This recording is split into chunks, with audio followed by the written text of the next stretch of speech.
jin dan malaikat, dan baru jadi sebuah dimusnahkan oleh Allah Subhanahu wa taala karena mereka ingkar terhadap perintah-perintah Allah. Sudah dimusnahkan semuanya. Sehingga di saat Allah menciptakan Khalifah Adam alaihissalam dari atas muka bumi ini, para malaikat ini pun terheran-heran, untuk apa lagi ya Allah? Seperti itu mereka. Bukan berarti memprotes Allah, tidak. Terheran-heran. Kenapa? Karena pengalaman yang sebelumnya para Bani Jin ini tidak sanggup melaksanakan amanah Allah dan semuanya sudah dibinasakan oleh Allah Subhanahu wa taala. Ataj'alu fiha ma yufsidu fiha wa yasfiku dima. So, apalagi untuk ciptakan manusia ini mereka akan membuat kerusakan yang menumpah darah. Dan ini kenyataan yang kita laksanakan, yang kita perhatikan, yang kita saksikan sekarang ini. Namun Allah Subhanahu wa taala mengatakan, aku lebih mengetahui apa yang tidak aku ketahui. Kaum muslimin rahimahumullah, yang kedua tugas kita ini adalah sebagai khalifah, yang bermakna kita saling bergantian untuk berbuat baik dan lebih baik lagi. Dari satu periode pada periode berikutnya, dari satu generasi ke generasi berikutnya. Belum hebat. Bagaimana Allah Subhanahu wa taala menggambarkan di dalam Al-Qur'an, yaitu keluarga Imran, Ali Imran. Ali Imran ini bukan nabi, bukan rasul, tetapi diabadikan oleh Allah Subhanahu wa taala namanya dalam Al-Qur'an Al-Karim. Malahan menjadi sebuah nama surat dalam Al-Qur'an, Ali Imran. Siapa Ali Imran ini? Dia orang yang saleh, yang taat kepada Allah Subhanahu wa taala. Kemudian dia menikah dengan Hannah, diberikan dianugerahkan seorang anak yang bernama Maryam atau Siti Maryam. Dari Siti Maryam ini melahirkan seorang Nabi Isa alaihissalam. Masalah dari sejarah bagaimana Imran, siapa Imran ini? Sehingga dia melahirkan seorang wanita yang sangat suci, yang hanya pernah disentuh oleh seorang laki-laki itu, tetapi dia bisa melahirkan seorang Isa, kemudian dia menjadi seorang nabi. Itu banding-banding, so hebat Hannah ini dengan Maryam. Kita banding-bandingkan, bukan hanya seperti memandang satu orang tua, tapi begitulah. Bagaimana orang tua ini bisa menciptakan generasinya, kadernya lebih baik daripada dia sekarang ini.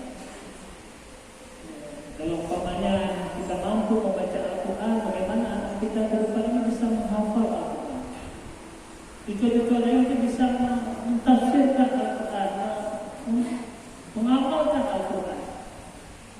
Jadi ada pendekatan. Dari seorang Ali Imran ini bisa melahirkan seorang Nabi. Inilah sebagai khalifah atas muka bumi. Begitu juga dalam kehidupan kita sehari-hari ini, sebagai khalifah atas muka bumi ini, maka mari kita wujudkan kita ini generasi berikutnya untuk lebih baik dan lebih baik lagi. Ini adalah tugas kita. Tugas kita apakah itu perangkat kampung, Pak Gusti di kampung, ditanya selaku kepala keluarga, kita kontrol anak mudanya. Dek adu lalu happy, dek habis mati dan baru kopi. Silakan, tapi dek le yang sia-sia. Jangan kita buang waktu yang tidak ada manfaatnya. Karena itu semuanya kita akan kembali kepada Allah Subhanahu wa taala, dan semuanya kita akan mempertanggungjawabkan apa yang kita kerjakan selama ini. Semua kita akan kembali. Maka mari kita tingkatkan ibadah. Yang pertama, ibadah. Tugas kita itu adalah ibadah. Bagaimana kita mengupayakan apa yang kita kerjakan, mulai bangun tidur hingga kita tidur lagi, membutuhkan ibadah. Tiba jemput wujud ibadah. Ini benar-benar benar-benar awalnya itu. Baca takih nak baca rumah, nak baca Tuhan mereka tu Tuhan Falah, Tuhan Rabbina, kita baca ayat kursi tengah tadi. Besok pagi menjelang subuh kita terbangun lagi. Alhamdulillah.